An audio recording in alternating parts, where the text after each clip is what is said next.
So a little bit about myself. So for the one who don't know me yet, I'm French, and apologies for my accent from north of Hadrian Wall, mixed with a little bit of French. I'm doing my best to acclimate myself here, but sorry about that. And also, I'm a fashion anthropologist. I studied fashion history and art history at the Sorbonne University, 30 years ago more. And I did a PhD. So eventually, to make the story short, I was given the opportunity to work with a bunch of fantastic, excited researchers under the supervision of Professor Balu at the Art Institute in Paris. And at the time, remember, there was hardly anything in France about fashion history, especially at the university, and published from an academic perspective.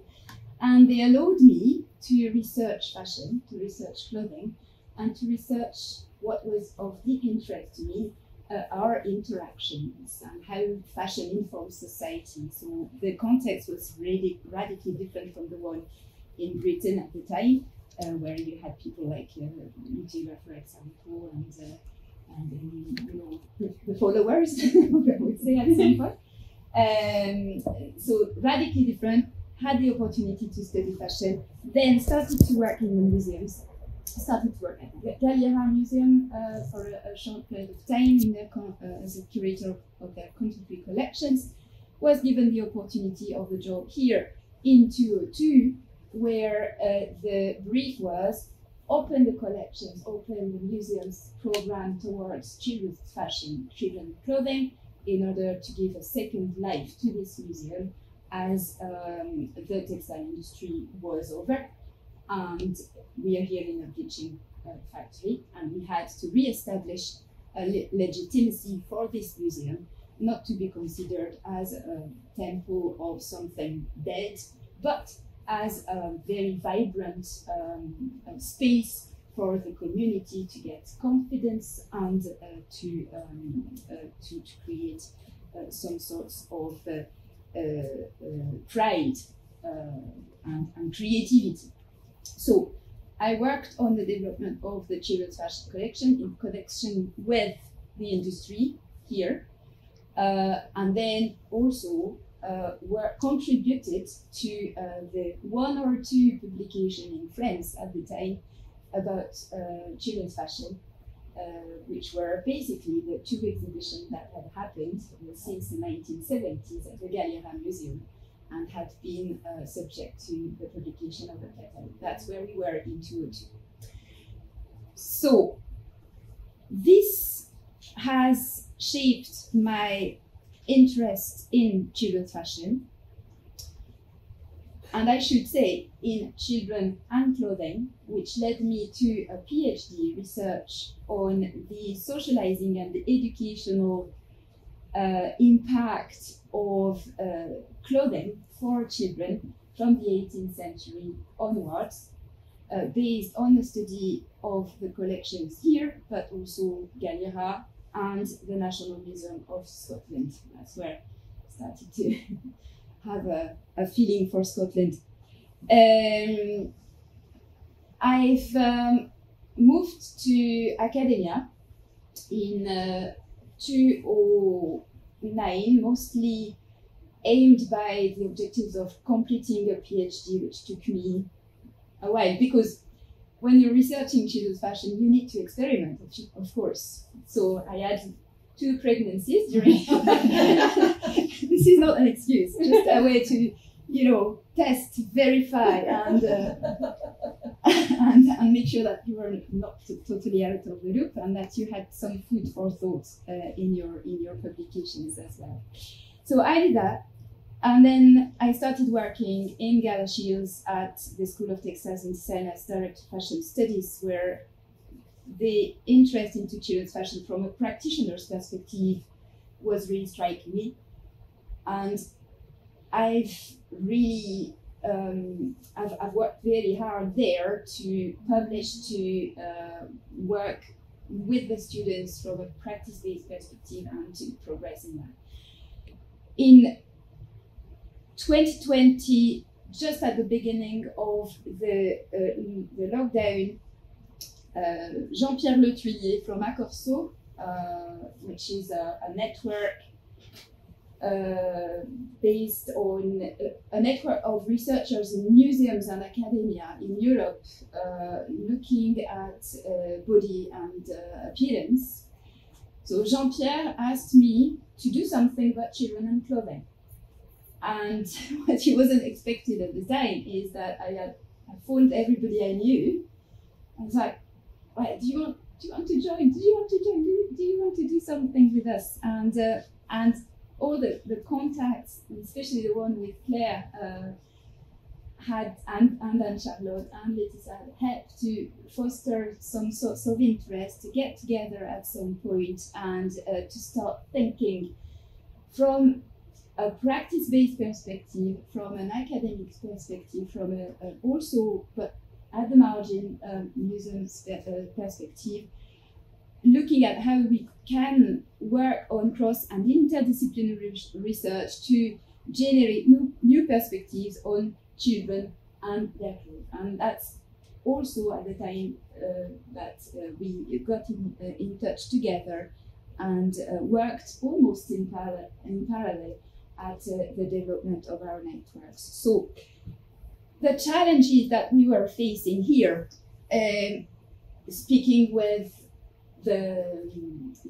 friends of children's clothing research, if you want, were that the research has shown that there are serious gaps in European museums' collections of historic children's clothing, and that's what you demonstrated this morning as well. There's too often skewed towards elite practice, and that's something that we wanted to fight against, towards adults' representation of childhood and Western considerations. You know, so in the publications and research we had at the time, that's the constat that we could do. Children's clothing and their clothing agency was overlooked in contemporary design, and is still. Despite the socializing and sensorial impact, children's clothes are not considered as valuable educational tools and are overlooked in children's education. And despite the necessity to involve children in the design of their environment, as the United Nations Convention of the Right of the Child says, Article 12, which is endorsed, for example, in Scotland, in domestic laws. I don't know about England, but at least that's what we have. It's overlooked. Children's voice is not included in the heritage making either, and or in the fashion industry. So we've got the responsibility as citizens to include everybody. EDI, equality, diversity, inclusion, is very high on all institutions and governmental agenda. But still, children are not part of what we're doing, you know? So this is the concept that we made. And also, from a French perspective this time, I told you that there were very, very poor publications. There were very important publications as well. When I started my PhD, and then when I started working in museums and reflecting on that, it was Claire's publication. And of course, the ones in the 60s, but from Felix Gooding and these kind of publications, which were more from practice-based perspective on that. So, a lot of challenges, but we wanted to go with some kind of perspectives on these challenges, like how could we research and contextualize garments in heritage collections? How could we find evidence of past practices and of children's views of them? How we could develop these inter and cross-disciplinary methods for innovative research on children's material culture, and also adopting a child-centered and work on contextualized perspectives on children's material culture in museum, but not only in museum, actually, museum, in industry, in life, really. So I won't go in the details of that. We don't have time, and everybody's exhausted, and the presentation will be available anyway. So the idea, following ACOSO's invitation to work on this topic, was to create this platform for an international interdisciplinary network for research on children and clothing, which we've called Into-Frock. Right. Think about it as you would like. I found it funny, but that's my French sense of humor, maybe. So what we do in this network, we ensure that all the challenges and perspectives that I have described before are addressed in one way or another. There's a steering committee with Claire, myself, Petko Christoph, who is the curator of the Ethnographic Museum in Sofia, Bulgaria. Nicoleta Roman, she's in Romania, and she's a researcher in childhood history. And Charlotte, and Laetitia Barbu, who's not here today, she's also a practitioner working on Illustrious Lab, Illustrious North, and Arcadia Design on child-led projects from a fashion perspective, and mostly with Scandinavia. And now Southeast Asia. She's more and more interested in that. We've got 34 members. The network is informal, yeah. Across 10 countries, and it's supported by ACOSO. We've got little pots of money, but the idea now is really to try and find a more ambitious pot of money to support our ambition. Right, so just a few information about the type of activities we've run over the last 2 years. We've run under the expertise of Claire, Object of the Month. So a series of workshops online to overcome the difficulty due to the lockdown, but also to give us an opportunity to work together wherever we are, which is great. So we've asked members of our network to comment on objects that we've posted on our dedicated social media, and to come up with a different approach of this object, and to work together on unexpected methodologies to analyze an object and create something across discipline, which would help us to highlight the narrative of this object. And the objective now is to involve children, if we can, because there are ethical not concerns, but ethical barriers. So we need to find a way to overcome these and involve them to test how they could react in front of a historical garment and what they could do out of it. So it's a work in progress. Everything I'm showing to you today is pretty much in piloting stage, and we are developing it. Tell Me is a project where Laetitia and Charlotte have been involved. The idea is to take two groups of kids, same age, in two different countries. We have been working with 6-year-olds who couldn't write yet. And the idea is for them to use the way they're dressed and their dressing, their habits, if you want, to communicate with each other asynchronously, and share a little bit of themselves based on storytelling technique and visual technique, of course. So we've been working with a class in France in Pantin, and a class in a group of children in Scotland, in a prep school, which is a bit, it was a bit biased because we could have taken kids from prep areas and have a totally different experience with them. But this will happen in the second time. That was very much of a pilot here, and we wanted to see how it works. And we are learning while we are doing. So we've made the evaluation I've put of this project and looked at how we could develop a project this time with Chinese 8-year-old kids and kids in France, in the suburb of Paris again, and see with two radically different education experiences how they would react to the brief and what this could give us to analyze at the end. So there's an online exhibition which has been curated with very specific criteria in mind, which is children's voice first, child-led project, so we need to progress on that to ensure that we are not influencing them, and what we've learned from them. We're looking for partners. If you hear about any educational institution who would like to join us in this story, then please do it. Also, what is important is, and you might have seen that with and Charlotte as well, the 4th year, Designing for Children's Rights. It's a network based in the Netherlands, but it's an international network of practitioners working on a guideline for designers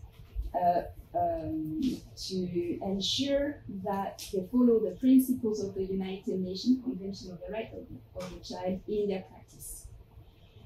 So we are part of them now, and we've got a Scottish and a French chapter where we try to apply their guidance and work from the principles that they have put in place with regard to children's inclusion in the design of their environment. So as contextual research in childhood studies and museum studies, it's quite original to also embrace this type of approach, and we are really looking towards the next steps with it.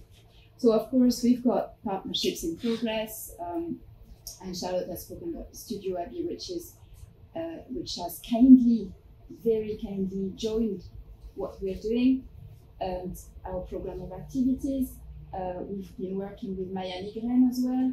We're working with Laetitia and fashion historians like Claire, who's contributed to the activities of the network, giving of their time, of their passion, of their determination to fight against a system where children are overlooked, and we are not necessarily taking into account how their inclusion in the design process could impact who we are and where we are going.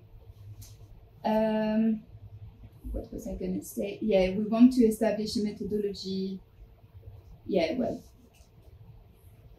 okay, that's fine. I think I've said all of that. Right. So through these activities, Interfrog aims to address a series of questions, which I have somehow already mentioned. So what can school-age children learn from clothing? How can we, researchers and practitioners, engage with children to foster a reciprocal learning on children's clothing heritage and material culture? How can the interpretation of material history with and by children provide a sense of both the reality and the otherness of the past? How can we envisage a better representation of children in museums' collection? And how is this essential, as well as fostering children's engagement with an interpretation of museum collections to envisage their social role and cultural agency? So that's really museum focused here, but as I said, we tend to do that in other areas of their material environment. Influencing policymakers, that's very high on our agenda today, for a more inclusive and participative design for and with children, involving intergenerational co-creation and children's voice. That seems ambitious. We're going step by step with little things, and also with some projects like the exhibition that I have started to work on a while ago, which is called Dress for School, and eventually will come live in June 23. But there's been so many, so many stories to this project. I don't know what's going to happen next. So it's organized in partnership with the French National Museum of Education. The aims is an interdisciplinary project aiming to research the educative and socializing role of clothing and dress code in the school environment. So we've not taken the point of view of, we've not taken a historical approach to school uniforms, to clothes at school. We are not speaking only about school uniforms. We are trying to embrace the topic from multiple perspectives, including what children do of their clothes when they're at school, and what can they learn about them, of course. So you've got a little bit more explanations here. As part of this project, Dress for School, we are very opportunistic. Taken the chance of looking at what our kids are doing during the compulsory homeschooling, where, of course, their approach to clothing has been totally different, because eventually there were no constraints at all. They were in their bedroom all the time, or in the living room. So how would you dress? What kind of clothes would you wear? So I've been working with ID Kids, the French children's wear company, to create a survey, which we have spread in France and in the UK, with 250 answers to this survey, speaking to the kids and asking them, what do you wear when you're at home and you're doing homeschooling? And what is your favorite outfit? And asking them as well to take a snapshot of this favorite outfit and to post it on our social media. So we've got a database and a snapshot of what has happened during this very special moment. Here are my kids, and well, they're not like that now. So they were in their school uniform during the school uniform day on the 18th of May, I think, 2021, as a kind of a tribute to their school, and also because they say that they needed their school uniform to focus on what they had to do, which is the type of answers we've received as well, I suppose. And I suppose that the French, because they don't have any school uniforms, surprised us in the way they were answering the question. So this is published now in an online magazine called, online journal called Books, and I think I've got the reference at the end of the presentation, so you can have the results and everything there. Right, so to finish off, I think I've got other things, but I would like to show. No. There's some music. How do you? Well, maybe not. No. Right. Sorry. Huh? Well, that's all right. Never mind. It's just music. So what you can see here is the type of project we have included in Dress for School, which is based on research and development. The work of a design student who has been analyzing children's clothing behavior at school, their needs as well for a variety of outfits during the day. In France, they don't have a school uniform, so they need to be versatile enough. They need to protect themselves, protect their outfit, their clothes. And this is to explain that although I particularly value a historical and contextual perspective on clothing, I think that what